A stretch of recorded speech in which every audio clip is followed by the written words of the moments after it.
ఆయన పాల్గొనే మీటింగ్కి ఈయన కూడా పోయి అక్కడ చేయి ఊపే కార్యక్రమం కూడా చేయొచ్చు. సరే, ఏంటి పవన్ కళ్యాణ్ గారు 3 రోజులు నిన్న కూడా మనం ప్రస్తావించుకోవడం జరిగింది. 3 రోజుల తర్వాత మళ్ళీ ఉత్తరాంధ్ర మీద ఫోకస్ పెడతారా, లేకపోతే 3 సీట్లు ఇచ్చిన తర్వాత ఈయన ప్రచారం మొదలు పెడతారా? అప్పుడున్న సమాచారం ఇప్పుడు పీఠాపురమే కదండి, గోదావరిలో ఇప్పుడు మీరు చూస్తే ఈరోజు నాగబాబు కూడా ఏదో ట్వీట్ చేశాడు. ఆ తర్వాత రఘురామరాజు తరఫున కొంతమంది హడావుడి చేస్తున్నారు. ఇవన్నీ దృష్టిలో పెట్టుకుంటే గోదావరిలో ఇంకా విషయాలు సెటిల్ చేసుకోవాల్సిన అవసరం అయితే ఇంకా చాలానే ఉన్నట్టుంది. అందులో మొదటిది తన సీటు. ఇందాక మనం వాళ్ళిద్దరి సీట్ల గురించి మాట్లాడాం, మరి అది పవన్ కళ్యాణ్కి ఇంకా ఎక్కువ వర్తిస్తుంది. వాళ్ళన్నా 7 సార్లు 4 సార్లు గెలిచి పాలన చేసిన వాళ్ళు, ఈయనేమో ఇంకా బోనీ కొట్టాలి. బోనీ కొట్టాల్సిన ఆయన మరి ఈ సమయంలో ఎక్కువగానే సమయం వెచ్చించాల్సి వస్తుంది. అది అయిన తర్వాత ఈ అసంతృప్తులు ఎక్కువగా ఉన్నాయి జనసేనలో కూడా. అందుకని నాగబాబు గారు సీరియస్ అంత పెద్ద వార్నింగ్ నాగబాబు ట్వీట్ చేయడంలో నిన్న మనం అనుకున్నాం కదా, ఆయన ఎవరు నాదెండ్ల మనోహర్ ఆయన నియోజకవర్గానికి పరిమితం అయితే Nagababu will be running the show from the centre on behalf of Pawan Kalyan.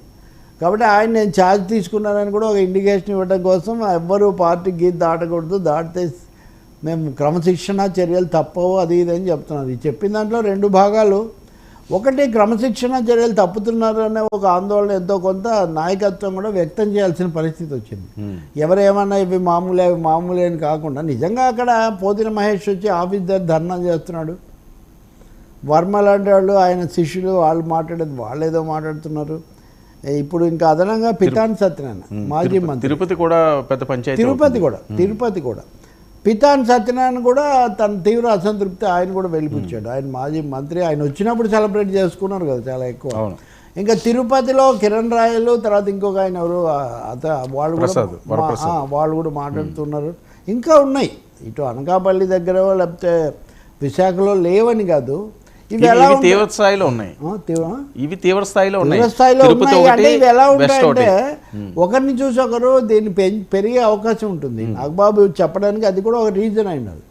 మీరు ఏదో వాళ్ళని మేము ఒబలైజ్ చేస్తున్నాం అనుకోవద్దండి, మేము సీరియస్గా తీసుకుంటాము, ఇంకెవరు ఇలా చేయకండి అని. కానీ పెద్ద స్ట్రెంగ్త్ లేదు.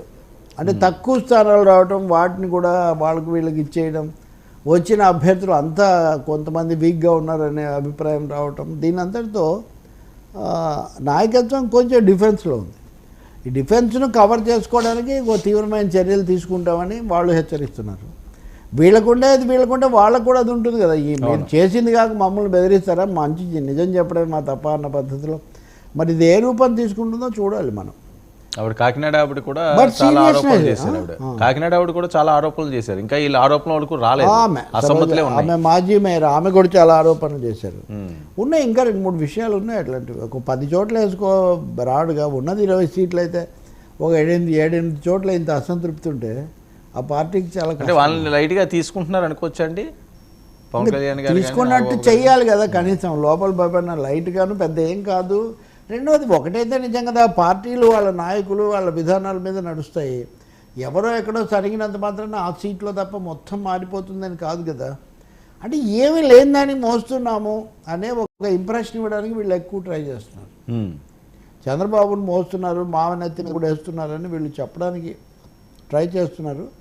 మరి నాగబాబు చెప్పిన స్పిరిట్, ఆయన ట్వీట్లో చెప్పిందే పవన్ కళ్యాణ్ కూడా సీరియస్గా చెప్పి వీళ్ళందరినీ అదుపు చేస్తారా, లేకపోతే అది పెరిగితే మళ్ళీ సర్దుబాటు కోసం ట్రై చేస్తారా అన్నది ఈ 2 రోజుల్లో తేలుతుంది.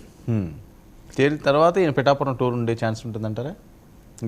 చెప్తున్నారు కదా 30th 30 తారీఖు వెళ్తారు. అదే ఈ 2 రోజుల్లో తేలుతున్నదంటే 2 రోజులు ఆ తంటాలు పడాలి. ఒకవేళ అక్కడే ఉన్నా చెప్పరు అధికారికంగా. అవును, అంటే ప్రచారాలకి వెళ్తున్నప్పుడు ఈ తలనొప్పులు సర్వసాధారణం అంటారా పార్టీలకి? అది ప్రచారం ఒకటి, పార్టీ యంత్రాంగం ఒకటి అండి. ప్రచారం అన్నది ఓటర్లు బయట ఉన్నవాళ్ళు విస్తృతమైన ప్రజానీకానికి సంబంధించింది. ఇదేమో అంతర్గత వ్యవహారం కదా.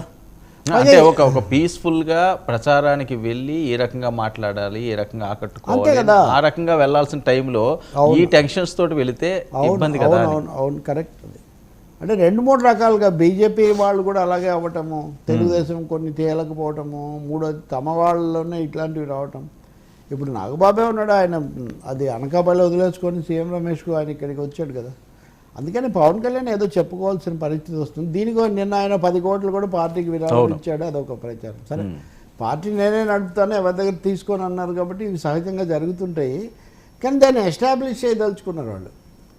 అన్నదమ్ములు చేస్తుంది ఏంటంటే, మీరు పవన్కు సలహాలు, పవన్ మీద దాడులు, పవన్ మీద విమర్శలు కాదు, పవన్ కళ్యాణ్ తన తెలివితో, తన డబ్బుతో, తన శ్రమతో ఈ పార్టీని నడిపిస్తున్నాడు. కాబట్టి ఇంకొక ముక్కలో చెప్పాలంటే ఈ పార్టీ అంటే పవన్ కళ్యాణ్, పవనే పార్టీ, పార్టీయే పవన్. కాబట్టి follow Pawan, no murmuring, no questioning, అది నో ఛాలెంజింగ్. సరే ఈ 10 కోట్లు ఇవ్వడాన్ని ఎలా చూడాలి సార్? ఏ పార్టీ అధ్యక్షుడన్నా ఆ పార్టీకి ఫండింగ్ ఇవ్వడం అన్నది అసలు ఎప్పుడన్నా ఉందా ఎక్కడన్నా? అంటే 2 రకాలండి. ఇప్పుడు ప్రజలకు సహాయం చేశారు అంటే అదొక తీరు, చేయటం మంచిదే. వాళ్ళకి అన్ని డబ్బులు ఎంతమందికి ఉన్నాయి, ఎన్ని లేవని. ఇప్పుడు వాళ్ళు ఆ పార్టీలు నడపడానికి తెచ్చిపెట్టేవన్నీ ఎట్లా తెస్తున్నారు, ఏ పేరుతో ఇస్తున్నారు, అదంతా మనకు తెలియదు కదా. సో వాళ్ళు విస్తారంగా ఆ పార్టీలు నిలబడి ఉన్నాయంటే తప్పకుండా తాము పెట్టడమో ఎక్కడి నుంచి తెప్పించడమో జరగకపోతే పార్టీలు నడవు కదా. అంటే పవన్ కళ్యాణ్ విషయానికి వచ్చేసరికి ఆయన షోమ్యాన్ కాబట్టి ప్రతిదీ కూడా అక్కడ ఒక